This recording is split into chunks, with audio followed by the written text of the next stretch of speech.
Ito ang Kamalig sa Nayong Pilipinas.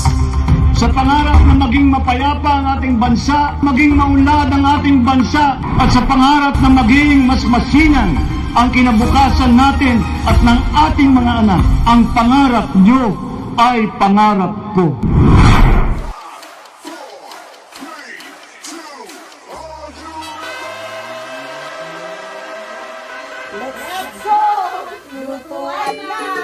Yan, so ito po yung ating mga chef ng ating Kamalig at sila po ay naghahanda na para sa pagluluto ng ating manapak. Yan, manapak.